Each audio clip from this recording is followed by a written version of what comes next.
Assalamualaikum warahmatullahi wabarakatuh. Apa kabar sahabat Uhuwah Islamiyah?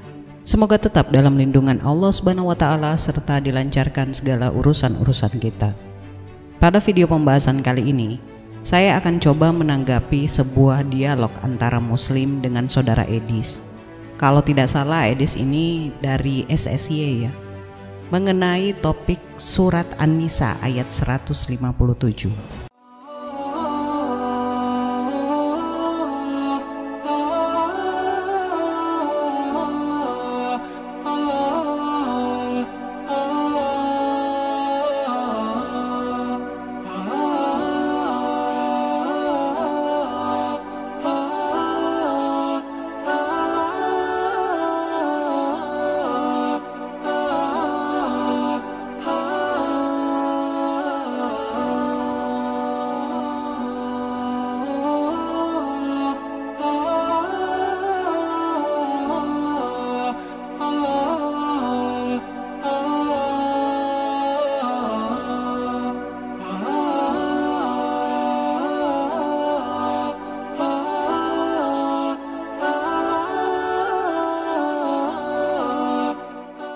Tidak lupa pula saya ingin mengucapkan terima kasih yang sebanyak-banyaknya kepada yang telah mendukung channel Esa Raflesa, baik itu dukungan untuk kegiatan Esa di luar konten YouTube dan juga dukungan doa dari semuanya.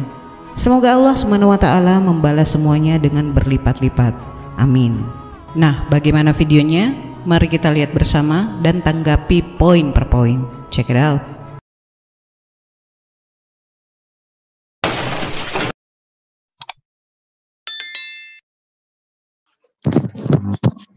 Perkataan mereka apa?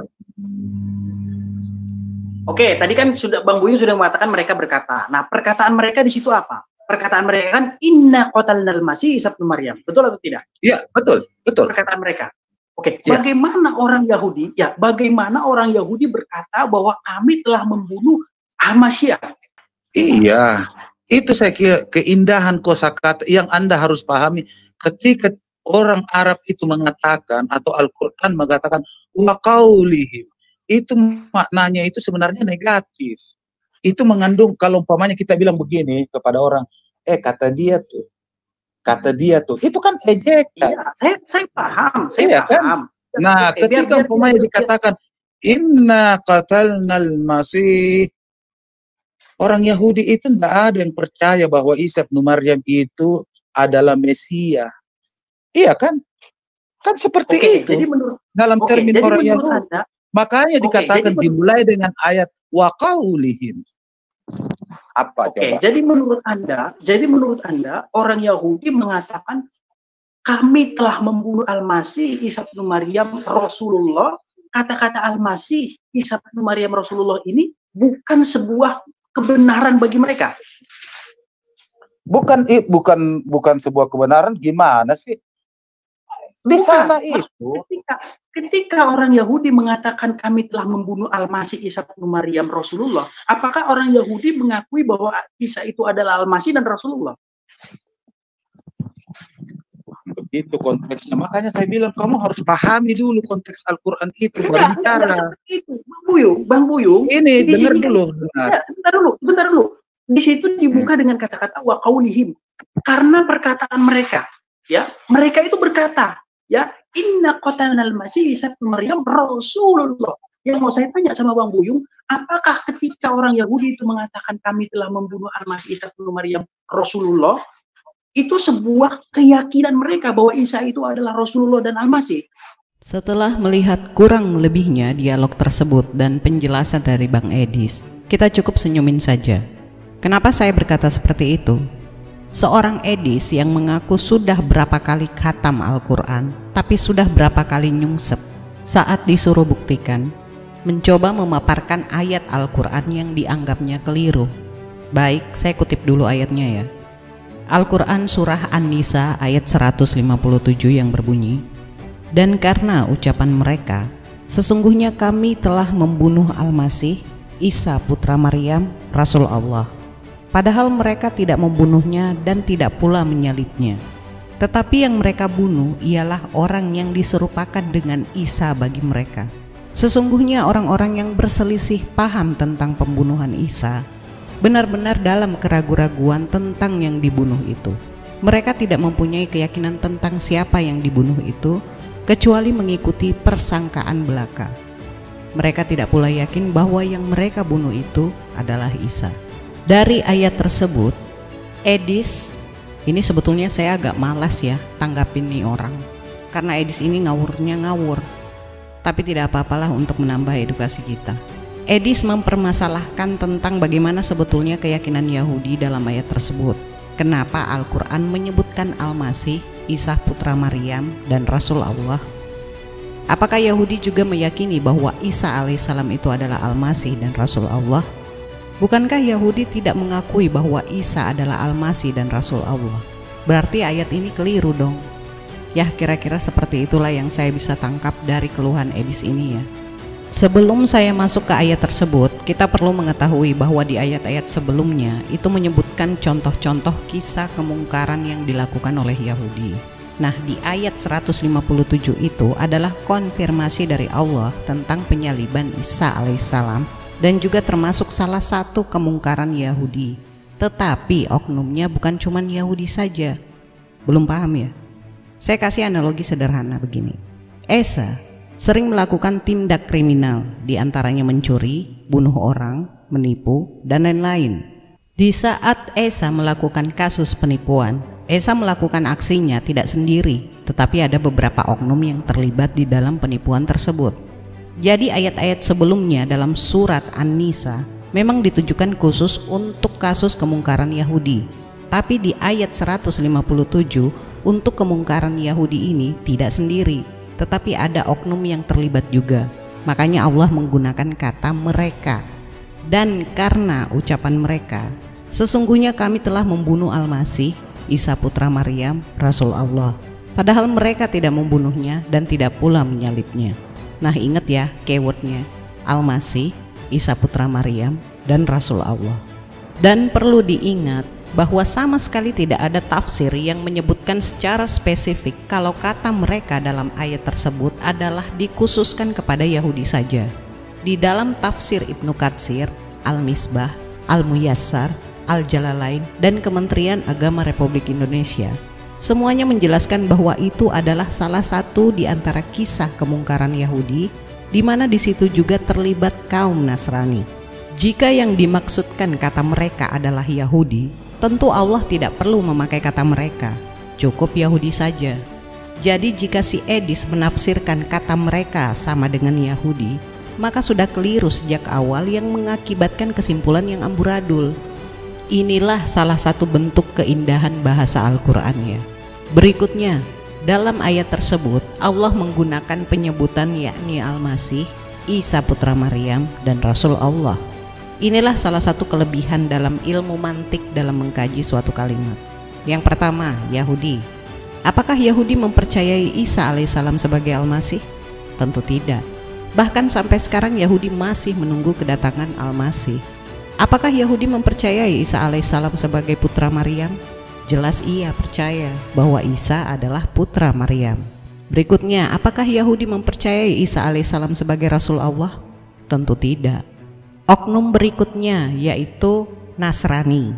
Nah, apakah Nasrani mempercayai Isa alaihissalam sebagai Al-Masih? Jelas iya mempercayai. Apakah Nasrani mempercayai Isa alaihissalam sebagai putra Maryam? Jelas percaya juga. Apakah Nasrani mempercayai bahwa Isa sebagai Rasul Allah? Jelas sangat percaya. Berikutnya oknum ketiga yakni Romawi yang terlibat juga.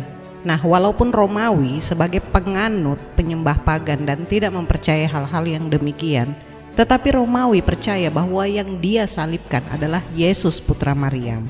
Makanya saat itu Pilatus menolak untuk menyalibkan Yesus, tapi Yahudi memaksanya terus-menerus.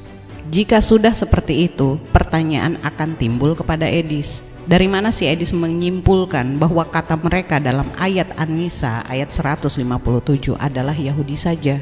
Dapat dari mana klaim tersebut? Ini saya rekap saja karena khawatir kepanjangan, karena yang membahas topik ini bahwa surat An-Nisa ayat 157 dalam Al-Quran keliru. Bukan cuma dibahas oleh Edis, tapi juga Gracia Pelo, Tanpa Ragi, Pavel 88, dan kawan-kawan. Jadi dari sini kita bisa melihat betapa minim dan nekatnya ilmu pengetahuan mereka tentang Al-Quran, tapi nekat mengklaim keliru.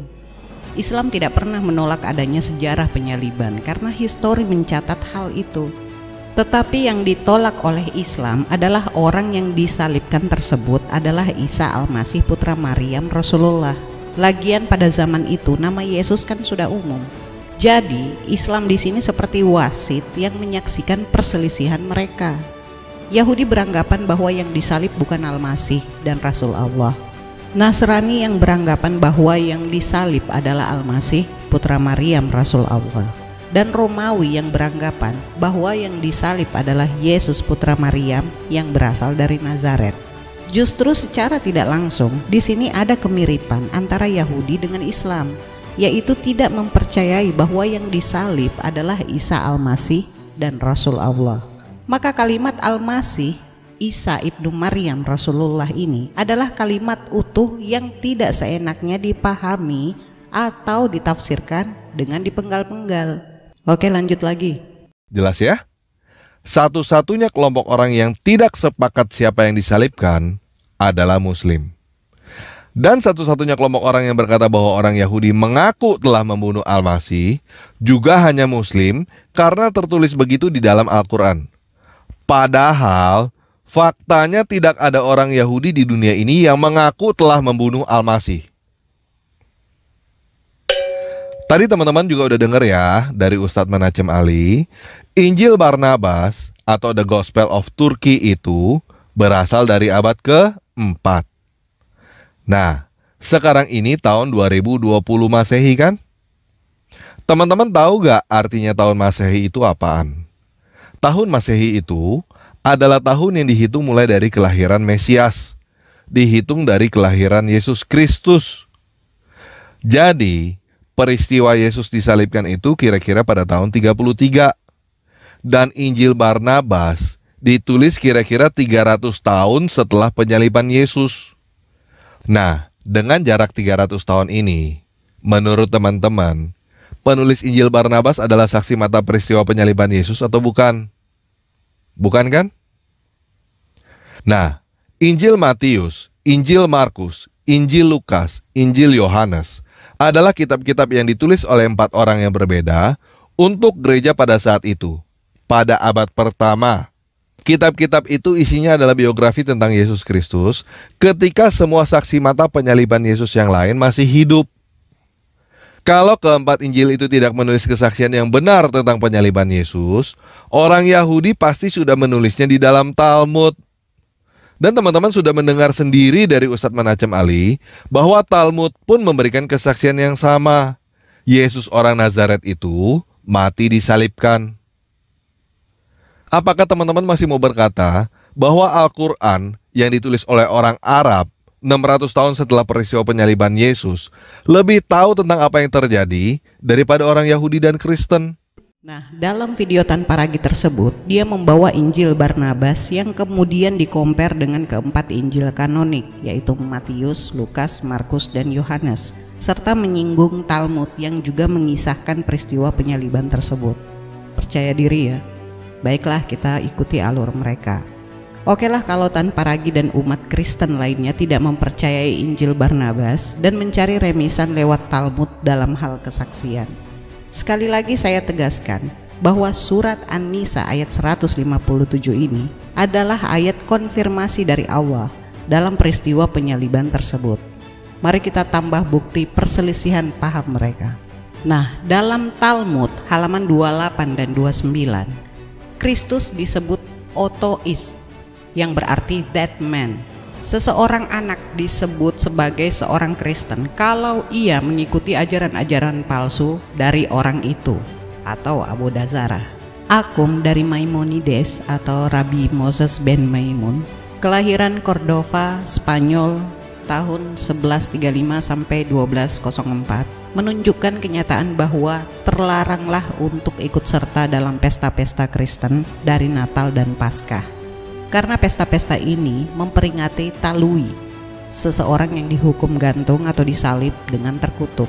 Jadi kesimpulannya, jangan percaya Yesus karena dia mengajarkan ajaran palsu dan tukang sihir. Berikutnya halaman 30. Talmud mengajarkan bahwa Kristus adalah anak tak sah dan berada dalam kandungan ketika waktu haid, bahwa dia adalah seorang edan atau pandir, pembaca mantra, penggoda, dan bahwa Kristus disalibkan dan dikuburkan dalam neraka. Berikutnya halaman 31. Siti Maryam disebut stada sebagai seorang pelacur karena ia meninggalkan suaminya dan melakukan persinahan. Nah, jika tanpa ragu berdalih menolak Injil Barnabas karena ditulis setelah 300 tahun setelah penyaliban Yesus, maka tentu dia akan menerima Talmud yang sangat membenci Kristen. Yahudi sangat membenci Abodazara, padahal Injil Barnabas isinya tidak ada yang menghinakan Yesus. Beginilah kalau otak seperempat ons yang tidak bisa lagi melihat dan menilai secara bijak, nabok diri sendiri akhirnya.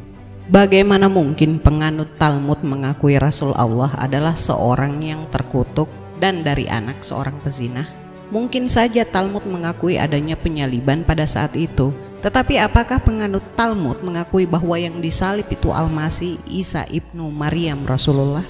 Lagi-lagi Al-Quran tak terbantahkan. Saya rasa cukup ya, dan nasihat untuk kali ini adalah kebodohan orang kafir itu ibarat Power Rangers, lagi nggak ada monster yang nggak berubah. Saya akhiri pembahasan kali ini, semoga ada hikmah dan pembelajaran yang bisa kita petik. Kurang lebihnya mohon dimaafkan. Akhir kata, Maha benar Allah dengan segala firman-Nya. Allahumma salli ala Sayyidina Muhammad. Wassalamualaikum warahmatullahi wabarakatuh.